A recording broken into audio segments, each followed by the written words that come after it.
شو المشكلة بقرآن ورا دوجني تبي دوشة هنا بيسجل الشيء شو نقولون للتمبرن يتوار ساعات يخوي أبي هنا خوشة أبي هنا قلبهم ديشي أو هنا طاقتني أو هنا ملهم ديشي نقول له هذا كنوا خواه زور شكل عالم مش نشيني من دوانم هي أو هنا بالميلا أو هنا مال ملوقة نقول له هذا كنوا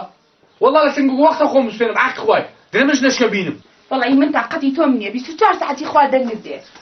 وكي حالي ميتا مدكتوا كسادو لو طاقة الدنيا تقول له ولا منك شنو هنا من رزقي عندي لو طاقة الرجع بزانا بتشوف ما داكت لو طاقة ندوشك شنو مداني أي جنابة أو أنا دمت قال ما زانك خلق مع بيت دروسي بحالتي كان خوش هاي دري كان ترى جني من دري دوي طاقتي بس لبيت كذا شو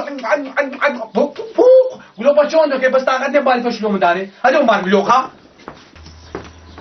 أتلو هذا موسى لا يكذيا يا جناب بزاني خير جنابهم لو بزاني يقلو بيداني اشتي شلو بيداني اشتي بس بدنا نقول لسان قسطانه كتي ثلاث ما نقصانا تدوي روش شعر لا مالي دبرو شعرك ما مقروش وخل كيف نودش دري هاي دريا كان ترى اما السيارة بس بكره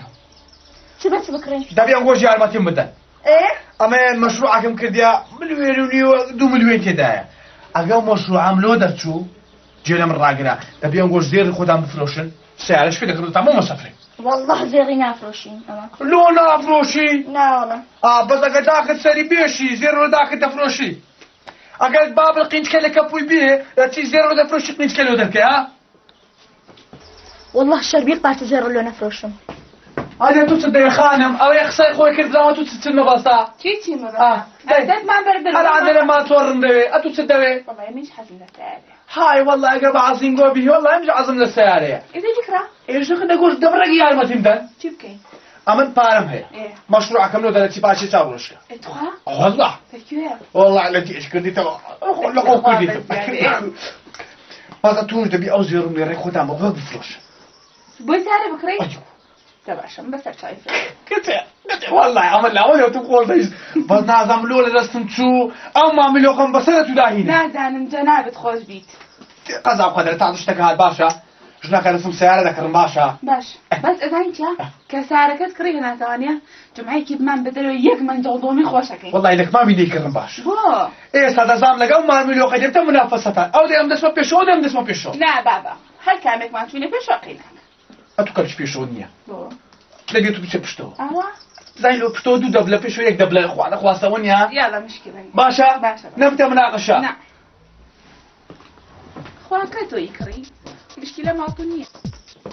حياتي بدك تصير عزيمة تاوكم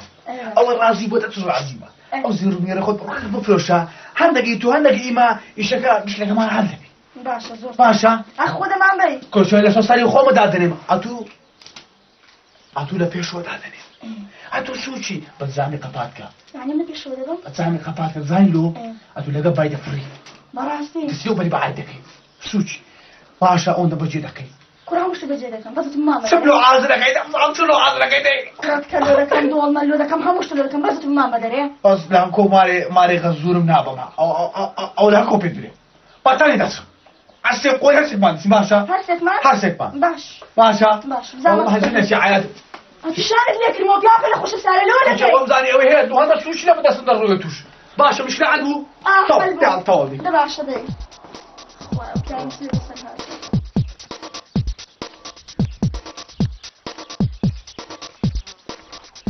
هاتي ما تورا ديتي توز بزانم جزاك خير دايدي ساتو جمال معمودي بتسيلا خوي كربو ناسي عزرمي سي نزو كرمي سي باسكالي سي هاتشد من بوي بقران شترو شتا ور بزنا اقول لي سوريا تاقي وشي جالي لا بجنزي وش ما يشي سي هتاقي وشتانا دكا باش كش بيبريم يقعد له خواري يقعد اشتي اوهانين يكوسر كساتيا نازل وش راتينا هرا هوريا كذب براسا كان كولا وي بخير هري ابو كزمان سبورهم يا الله كره تشو لا بلو لسلاعي درمرتي لا بدي هيرزنيتي وتشو ماما بري كده يلود بكوجا هاي قصاب خانيه كره كسم نو ما كوجا كرم هاتي ماما لو تسوا تشيش مشاكل دي هو تشي لو باش قصاب خانيه لو باش جانك لو كرم تسبيش سينما ما يبزام شيشه مشاكل دي ما كرم امد رام بزام اقول كاسا شيناناسن سارك ترومبيلك ماشينك تشوا ذكرم كرم والله ماما عم بس اتدناسم هو امن دريم بزانم اگه يكك هبي سعر بفروشي امشال يلك ساري ذكري عادي ساري ذكري ده هو تابو ديتلو ما شمال خومان شموش تاخ ساري ذكري دفروشي شموش ساعدك دفروشتو لو نزان يعني وكودي ناس شمو كرمت كتاك زين سنزو انا هو عنقو والله وش تقور انا بين كرم هاي ما بتانا تنقو قصانا وانا كلها ماما بخو ساري لك ماما داغين سلاعي دا تشاغل لقسي ماما يا لا زايتم قودا من مسقسكان بو ماما انا عندنا ما باسي اري ذاك الجيش تدابو نعم ده باشا اموادت اسمك الشموي باشا دبرو امان بزان مويه يا انا دبرو اخوك اقالي بقول دبري ولا حد يا رش تشخر كريديت يوم ماما خير اورهم كسيتي بس كزوناري استشهد بن زبدان شاتو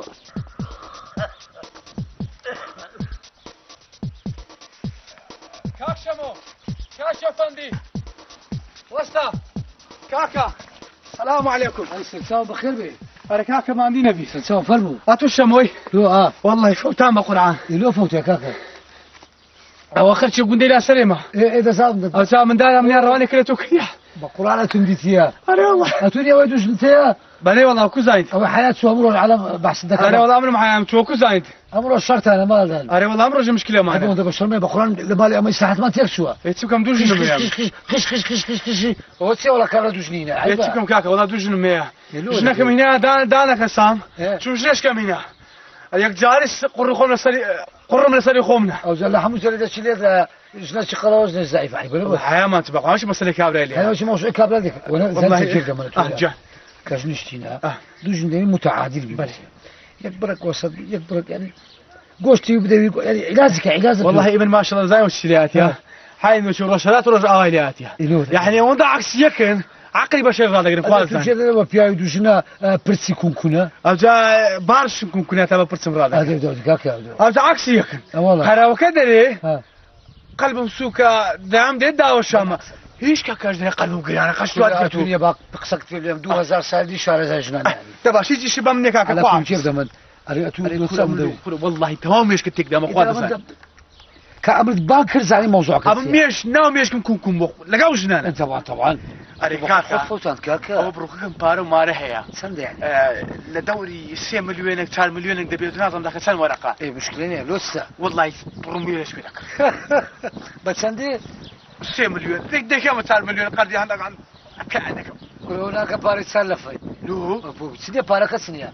سعر الدفتر شكبت هرنابي يتم دفتر مني اما دزاينتي اما حسابك خرجك اقل بان سريك دبي حساب شمك بو 4 مليون هاني او تشباش وش بلاشي مليون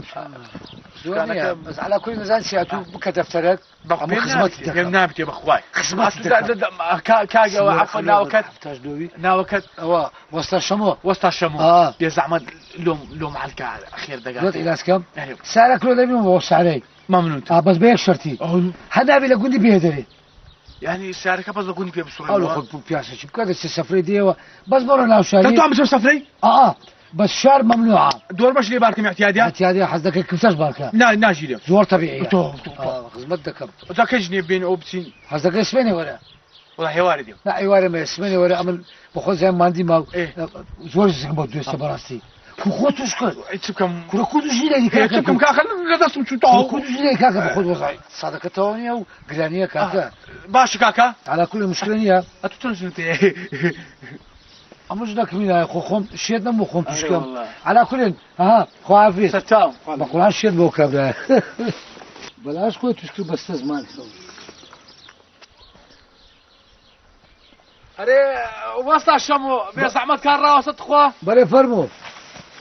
اري بزعمت خو من سبياني بيمشين درجه زعمنا ندر والله ما عرس علوسان كنا زب كودا ما فالو زي كاكل كنا كاكا ما عرس علوسان فالو زي ما عرس علوسان سمي بس ما هذا يعني اسمه فالو زي كنا ما عرس علوسان ايه باشا ممنون خو عافيس دبرو ئەوە هەنە لە ئاڵتونەکانی خۆشمان داپێی خۆشی نەفێک پارەی نەبوو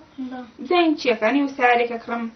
جا ئیشەڵا لەسەر خێرەگە سارێ کڕی ئێمە بردە دەرەوە بۆ سەیران و شوێنێک چوین جارێک من دڵماکەم تۆش جارێک بریانی هەروە بێ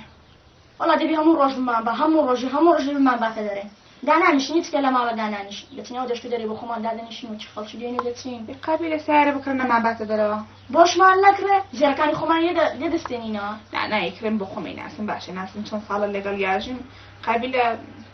گەڵوشتمان لێ بکات بابزانین چۆن دەبێن ئەوەش بەشدارەکە بۆ خۆمانە قابلە بۆ کێیە حتى سارة ومسكوت ليه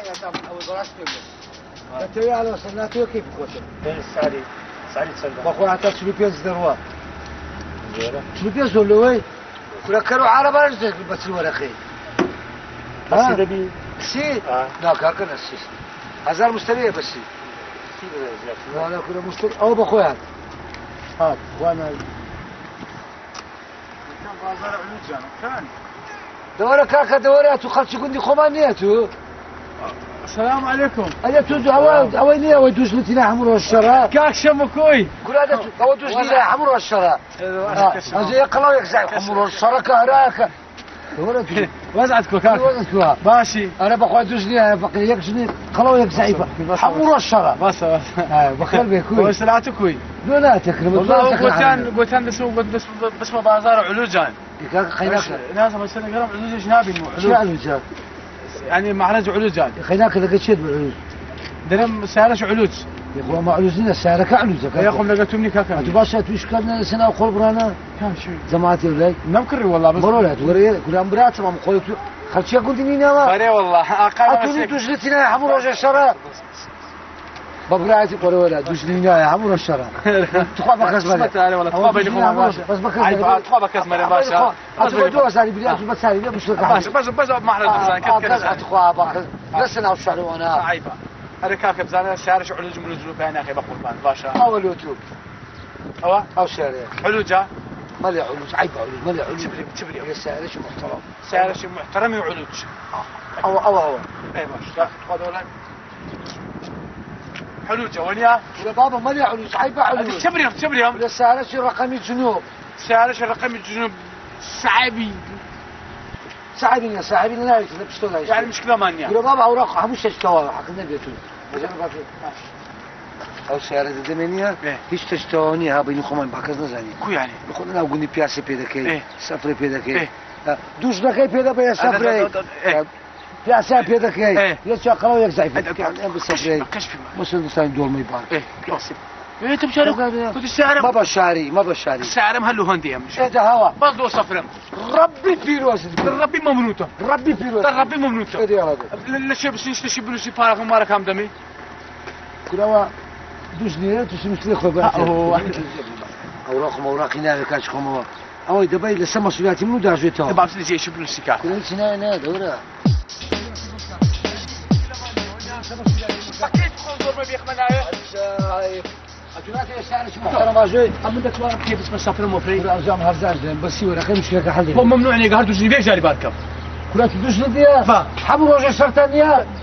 يكون في مكان كذا بس معلق حمر وجه سرطانية ما أبرر الهم في أساب يبقى يعتاد يعني بس ما بين الشاري ها إلا لو شاري شعر بكرتنا ولا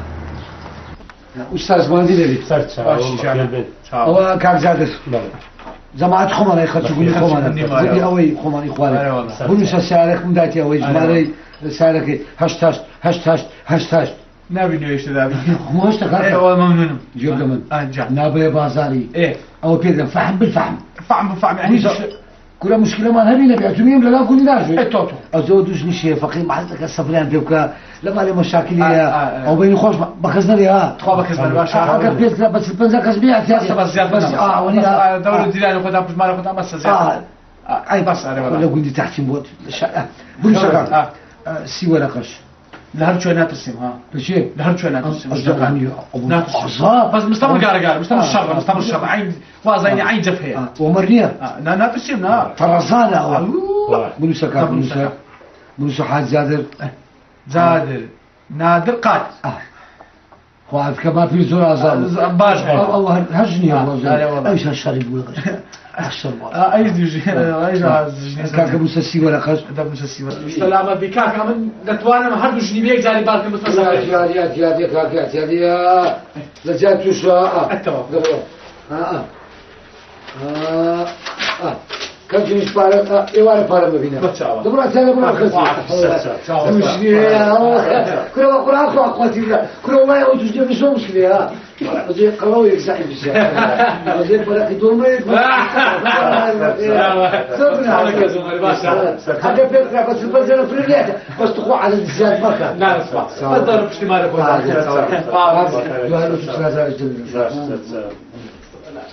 Ayazın baba yazın, Dumar Rusya çarpızın. Ayazın baba yazın, Dumar Rusya çarpızın. Sabri! Sabri! أوسيا أول ساعة أنا بكرتي. فراسا أنا والله صبري هذا كا قدري. ناس المال شو خريك شنو قاسكا قاسكا. أبي برا قدري قدري.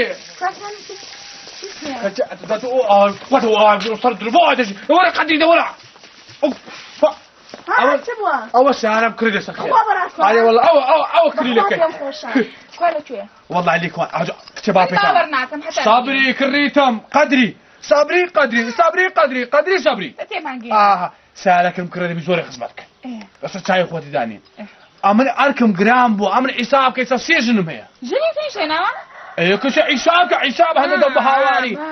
صبري قدري حساب كيس فخري. سارك تشوانجك. صبي. دبابتي دما شكل بابتي مرة أستاون أبروي خير برو دور مع عزك. من؟ اتو عادي باينجاني بس هو بروك قرصي. اتو عادي باقليبا. باقلا. لا أنا بعرفك كتير بليس. بامية. لا. بامية برنجتيكا. لا وتحس إن سيدك هين أريجنك ها أما بسعر شو تقولك دور ما بصاوري نبي بو نابي دور بش بصاور نولي تي قابل أخو والله صور معنا معه أنت عارف برنج بو تعرف تباشا بتكتي قادري أو سعر بزان ها والله خوتواني سلخون متي سعر شو زور جوانا بابي مشكلة أو تدسيني سفري بس عيران وراي تالو دري أخوا صبري قدري فخري كلنا كم دور أما بابروي لك ده بابروي زاربات ما شكل كنت وقتي تمساكرني نية تمساكرني باشا باش دوي سيرك وايفا خوات مستك حاضرك إنه باشا نعم كنت برا كتل شو ديتو باش دي أودر ديرتي تلواشي نبزاني لقامو هو قلبي سوق هو قلبي جيران هو قلبي نمي لقى باي بالجين دربو أولا باي بالجين دربو دين ساندي أو سان كوا كتير قادري بزان ها أنا مسؤول في مبيان تربية حساب كان شنو زنم هي بنزين للاش روم للاش ماشين للاش تايا بانسر دبي للاش هردوز نكاس للاش هردوز نكاس برابي ده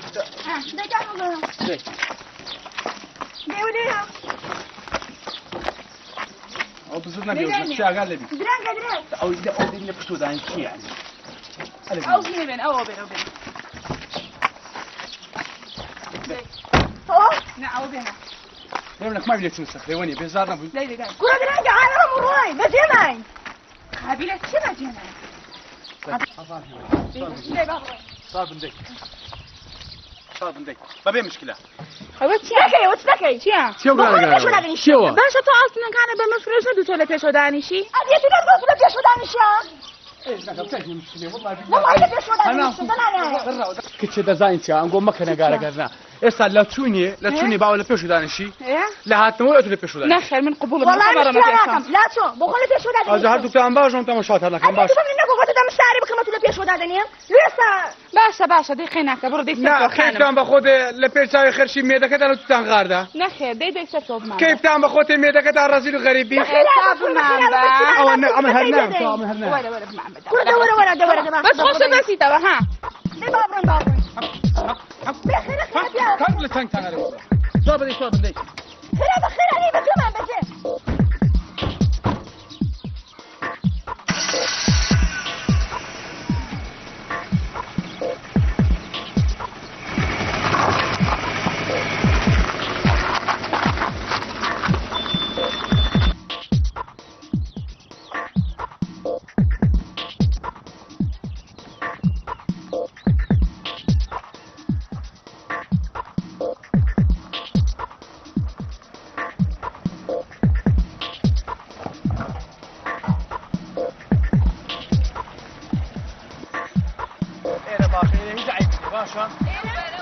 ها دور اخواني تعبني زي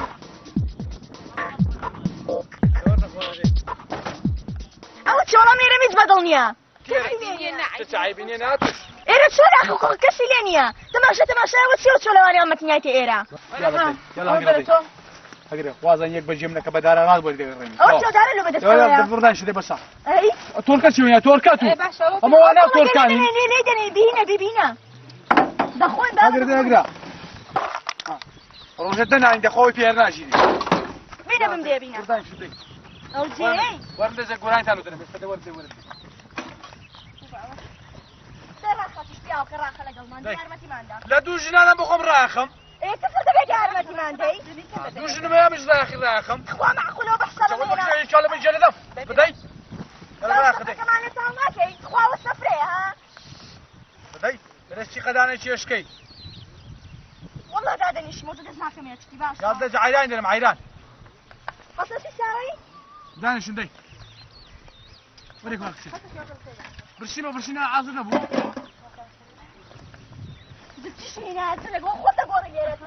هەدیکو درم خۆشە درم تەڕە یاڵا چ دەیەکتان نانێ ئازرکەن دەی ئەم درم تەڕە درم بواری دەوێ هەڵڵاه لە هەموو مامزەی مامەس هیچ خۆش نمیشێن ئێمە هێنا چۆڵەوانی بەس خۆمانی نییە چۆلەوانی هەدیکۆ خۆیات بە مناو زەلامان ئەیوە نەختی سەیری خەڵک نەکەی خەڵک سەرمانەکە بۆچی بچی زەلام بەکەی بخۆ سەیرتان کە ها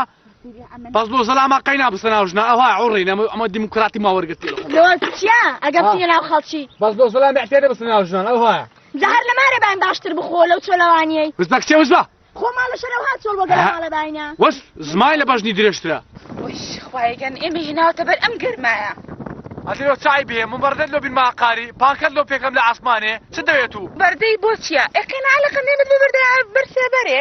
ئەدی چ دەوێت چ شێبەر چێ هاوتە لەو سەرۆ سێبەرێکی لێ سەلام مەلامی لێ نەکچێ کۆرە سەلامی چیوە لە خۆمان زیاتر کەسی تری لێ نییە دەبا بچی بکەین یاڵە مەدا خۆتان خڕکردی سەبری ئەو مەسرەفەت چییە دۆرمەت کردیە بریانی لۆ کردیا حەزمان کەوتمانە حەزی کردی قەدری دەوەردادی و دەبی قەدری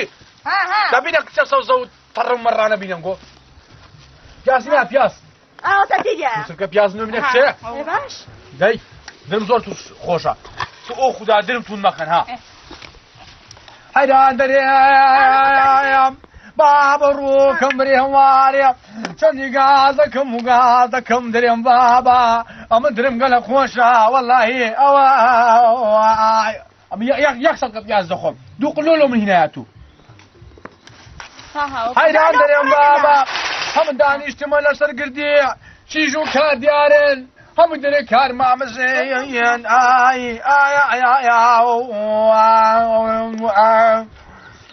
کوڕە بابە دەرێم سەفرەکە لە خۆشاکە دۆرمە بینی بابا لەسەری پیاوکە شت فڕێمەیە عیبە خۆرەشێنێکی سیاحەتە شوێنەوە نێشتیم ناوە پیسکەیت و دوایەوە چۆ زروز بڵا بکەینە حەلاکێکەوە نەمزانێ خەڵک بستە ئاقاری تەنەکە و لالۆنەکە خۆی بچێڕی ئەمە لەتەن لالۆنم لۆتیە پیاوەکە ڕاز دەکات سەبری عیبە ئەمە دەڕۆی نێرکانەوە پیش دەبیتن پاشی خەڵکی کەش دێ نێرکانە دوار حامان دەچێ عیبە و پیسی و زبڵام و لێرە خڕ دەبیتەوە دوانیش ناتوانن لێرە دانیشن ناتوان شتێکی بخۆن لەبەر پیسی يا قوري اللي داني قوري دو قوريش اللي لاش داني يعني قابل خوتيا يا ربي خواش زوش كجنك مني بجنام بتشي تۆ شتانە بێن بەم لای سەردەنگ يستا خلق تمشات كان يدور وزن رشمان مردايا هذيك دجناني يلا دي والله خلق وزن رشمان مردايا دەتساوم کۆر بدەورە لە خۆڵانە وایە عاود كور ابو ها دي ساعت مستمر دەبی لەسەر ئاگریبی بجنو بالا درس اويا شي قدور شيشكيا يلا دي دبايدا باشە خۆ زۆر جانێ من ناونەکە عمل تعيبه منيا عيب من باي ميتان بمن ذاك ممنونيش بتاع ميتان بمنكر والله علي والله يلا يلا دي اما هذا شنو ايش مقول تكملوا بين تكا ترى لو كنتم مش عالم ده لو خۆی دڵی تەڕە ناڵێ ئەمەش بێنێ ناو عالەمە دانیشن خۆ دەبینی صبري دور دەکچێ وەرە گۆرانی بینن گۆرانی وازانی درم وەدە خۆشەنیا وەدە زەما و دنیای منە وەردە وەرە خۆلۆ گۆرانی دێژین هەتوهو وەرداشە دەخۆی دێسە بینە و گۆشتە بینە دەی تەوزەکە درمان گەلە خۆشە و ڕۆها ها بزان ئەگەر شارەمان نەبی ئەو هەڵە کەیف وان سوڕێنەوە هەتا مەغریبی ناسمەوە باشە بەس سەبری ئەم وەدە درێتم دەرێەوە بابچینە کوێستان بۆ گەشتی ئەم ناوە بابچینە کوێستان بۆ گەشتی ئەم ناوە جوانی جیهانی خوا بەکوێ نەداوە جوانی جیهانی خوا بەکوێ نەداوە حەیران دەرێم بابا هەوڕۆکە من دەرێم هێوارێ چەندی گاز دەکەم و گاز دەکەم دەرێم بابا من دوژنم هەیە زەرگم کوکونا وەڵڵاهی بارشیشم کوکونا ئەو گۆلانی گوتو ڕمە بن ئەو گۆلانی ئەو خۆشە ئەو گوڵ هەم ڕمۆچ وەرە گۆلانێ لۆ دەرم عیران دەرمەوە درتا لۆ هاتوون دەتون ئەو کە گۆلانی لۆ دەرێ یاننا هەندی دوازە ژنانە دانیشە گۆلان لۆنارێ با بچوو ماردی یاڵە بەخوا دەزانێ گۆ جارش کە باش سەفرێ بکەم بەعیان ناتەمە مەسەفرێتەوە سیارەکەش دەفرۆشمەوە واڵە با بڕندێ سیار دەفرۆش مەسڵێ هەستە با بڕندێ سەرم درم ڕاستێک چوو بەڵێ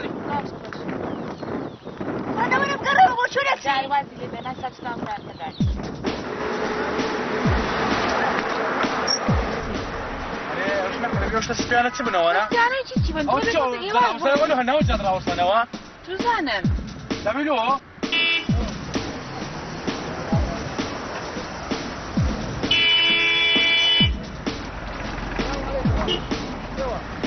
ماندی نەبی فەتام ئەو لە چێ دێنەوە؟ وەڵا لەولای ئەی لۆ خۆ نەبەستۆ کاکە نازای مەمنوع لە خۆ ناچمە شەڕ ڕۆچ خۆم بەستەوە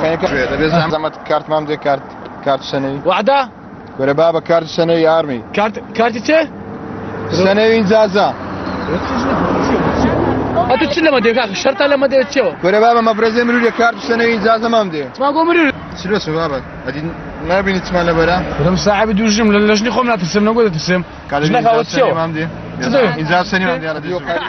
ئەو یەک جارتان بینم وەڵا نیتمەوە شەرم نییە کاکە بسەرم چووکە ئەدی ئارمیشن نییە؟ تورنا ولا ئارمیشم نییە بەتەوقی جادێکە بێت وەی بەچاوە احتیاط دەکرێن چی دەکڕن دەخۆ ڕاگرێ کات پێت دەرێن دعوەتم بڕ لێ ڕاگرە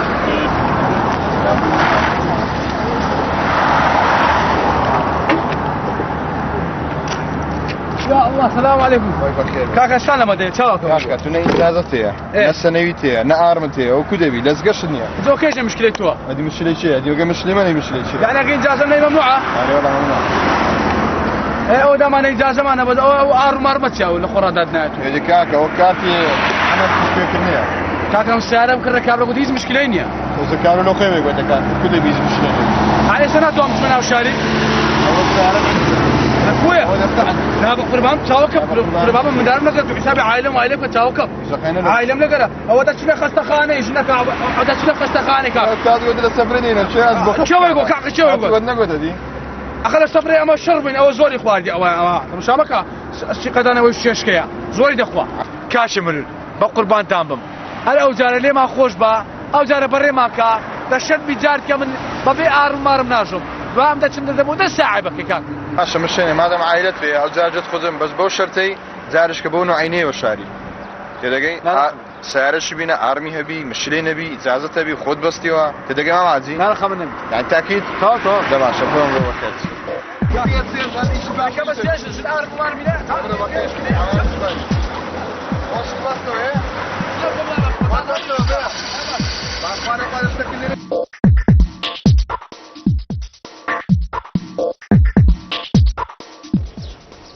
ما شاء الله بازارك سامسونج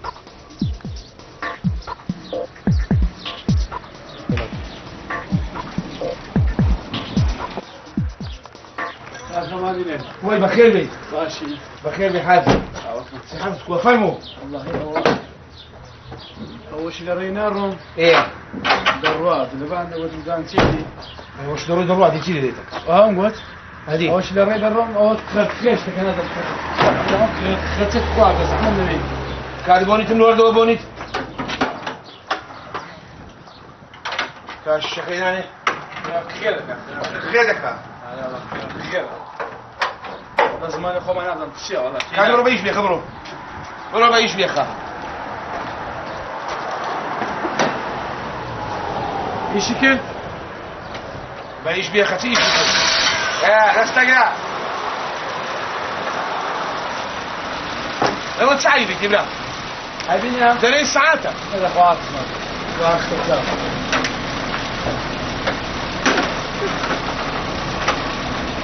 ولا صبر ولا صبر مالي باب ما شاء الله رجل بالها قال مسدد شندله وين مثلا والله بابا دو مشتري وشتري بيت البقر على راس من مليتك ساكن خاب بابا تساوي سنك هو هيزناك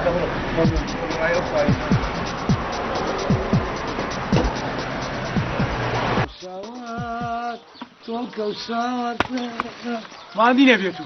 لو شقد كاكو تلو سلم لقرر رادك كلام كسر في القرية بلاش انت وصل لقرر راك الدنيا وا ما خدش قندني نعم كو قدر تذكر اتو سياره دايتا من شان سيارة او سياره سبيكا ايه لولا تقول فلوزيه وا ايه لولا تقول ارمو تارمينيا ايه لولا تقول يا نبي بتشنا وشاري ايه لو بمن قلت يا النبي بتشكل مروران ها اتبع صوري ولا اه هذه شروطي ما كنا نقول وعلوجا نبغى نايب سنة هوليري ادم تصوم لا علوزيا شارع عاصمي بياسة بكي هدي اول نخوش ايش هدي قوم دارم بما خستخ ما بتاكسي برو بماشكلي برو هدي مسار من وشي كاكا لو سفري لا قندي ده سياو لا بياسة ده كسر سياو تيو اخواني نقول نبي نفسر وانا كاكا كورا كاكا يعني قبل ما قدر كان خد الريدي سلم لي قرر هذاك تو عبد الوهاب كاكا سكت بموس يا مسير مارو مدار قوم بروشت ثم سارم ده ده مستوى ولا قدر ما خرابته على مروج السوى ولا خي لا سريك ميسي صرف لك كورا بابا تو واز سميز وش تبينا كاكا تمشاكا ها بقران اواني سابسان وش بسات جنا كان بهرجو انا بخشين وين خشين كورا ديكو انا ما قلتوش لي كورا ماينا عالم واش ليش اللي بري هردي يا باشا تنودش لي تحت بخشين كاكا على كل اتو مشكله تلا من ذاك يبقى قربان بهم اتولا مشكلته حل بزوجه بسيطه امنيا بعدين زانتي نيسوانا كمية دتمروني ذكرم دتم درماتشا ذكرم دتم باقلي ذكرم دتم صغار ذكرم كانوا لو دوجني دين إيه كاكا تعيد غدا انا سمر هينغو كل كاكا على ما بس وندي نقطه كل المشكله على كل زانا اتسمى تمسي ولا سي ورا خمسة رحمه على كم لهم كرونتو رحمه لا ابو كذا كرمه هو كل عمل له علاج ذاك هم ترتيب ذاك زانا ما تشينك حب ولا خيدك اي والله باش سكانك ولا قصدك صارتك دويدك بودك سيدك كل بقول انا سي ولا قصازن يعني هو مشكله ما نعملها تفريش ذاك نريد فروشين بس ما باش تفرشهم ولا فروشوا هم النبي تو يعني مشكله ما نعملها اقعد استنى تركي يبن لا والله تركي اما مصلحك ما نبغى تركي شنو سفري شنو سفري كل شنو سفري هالباز ما بس هذيك هذه شمو ما خوش بو بعصبياتي مشكله على النبي يعني ساب سباشه ما تشكا برودي تولك وسوار تولك وسوار كل ورا برو خلينا اخي تولك وسوار تولك وسوار تولك وسوار تولك وسوار لمبر آوا لمبر آوا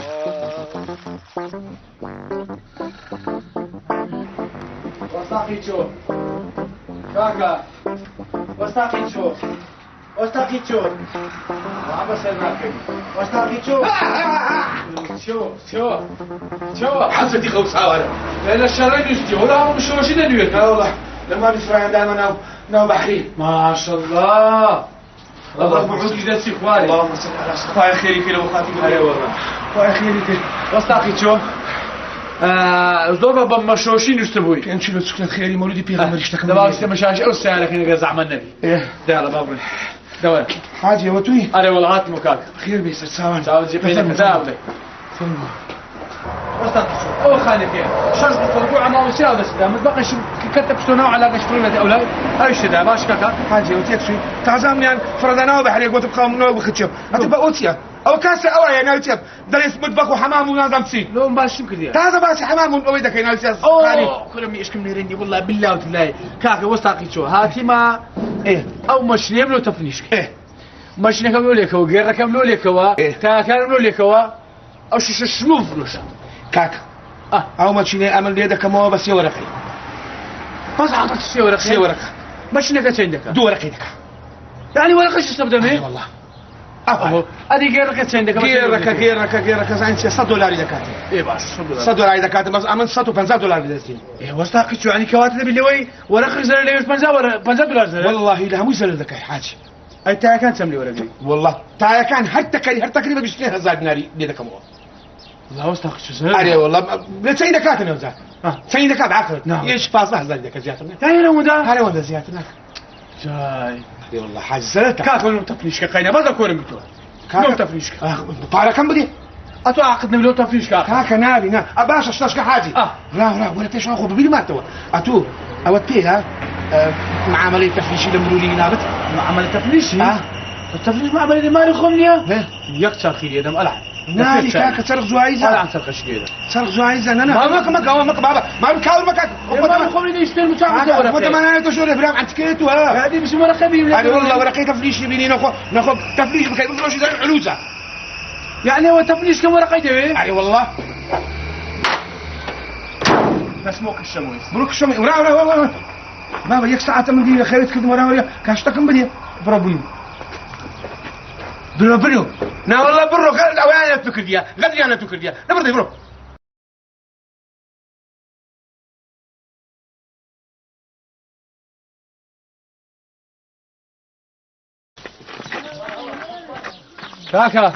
كاك شمو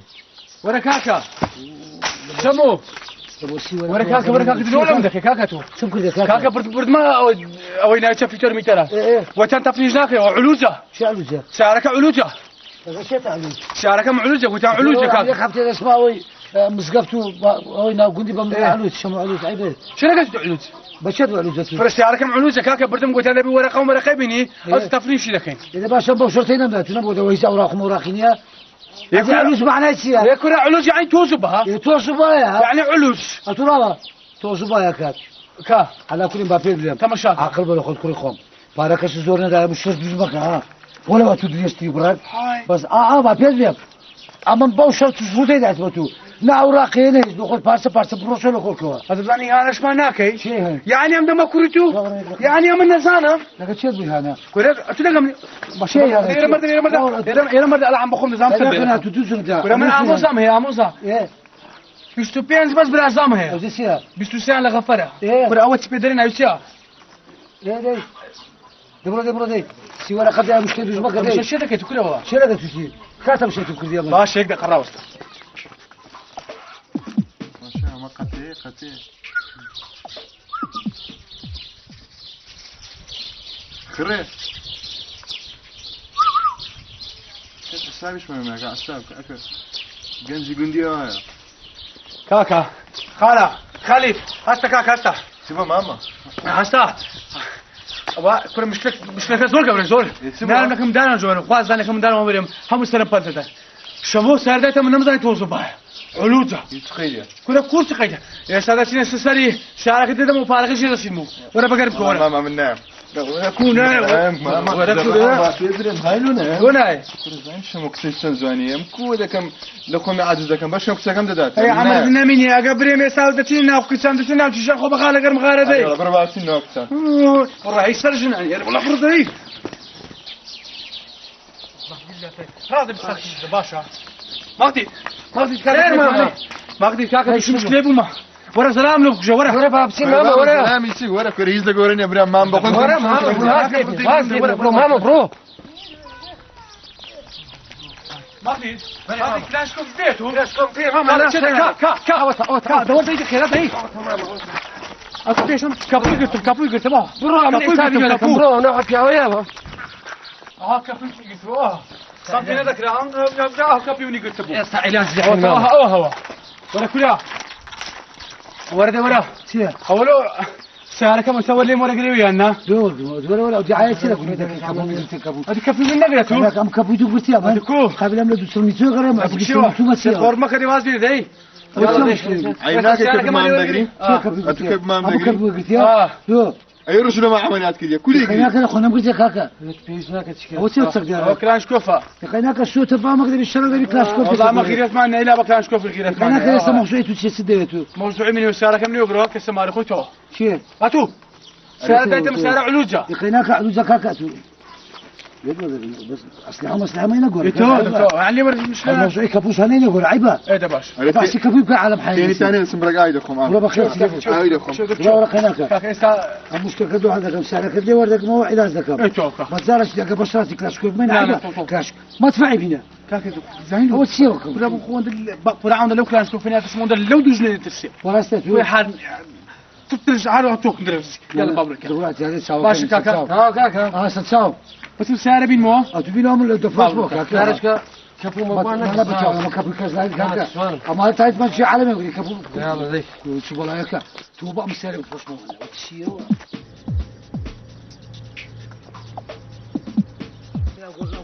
او تسارك بس خلق الاخوان يدي على شنو كفو عيبها وتشيء انا هيك والقراب يشتاق نعم يقدر انه سفرن في ما كليش كما بينك السفرة نو يوم انه شو على علامات تدريب بونو روزي والله ما داناك لا شلون دات نوم على كل اقل اول نبي مشكله اتولا الى ذكر اتولا ترجع ولا وزن بدو سبع قران مشاكل اجتماعيه زوره هو بقول عانون ولا ما الجيم دي حموش شلون لقوندينيا هاتوا هواري دوشنا كدغت عاصمه مالدن درم دكنا درش بس قريب اخوه بس بكز ملك زمان تقول لك نتودرم كاكا من دك ما بس بروح مساعده بكا كاكا بس إني لا تمن ببيشتو بينجلوتو بس والله بيشتو بينجلوتو الجيم ده ماش اهل والله باش كده شدكي لو انا تو دكم وضع مسافر مقريش كان خطو خدمت دكم بس يقل زعمتي ها متساوي بكز بلي بوندم ذاته لا لا مش بس مش داينتيا يغرد زام هي درم تخوا اي ساره ذاك الرساله توزبا وبي ساعه بنكري لو كاك لو دفروش نتو مستني زوره والله مشكله مستني زوره بكري ساره شي بساعد بكري بسني بكري بارمبي ونيا مستني زوره ها شيء بس من شيء ساره عندك تو ولا هزار فقير حاله بس زماني وش تذكري تو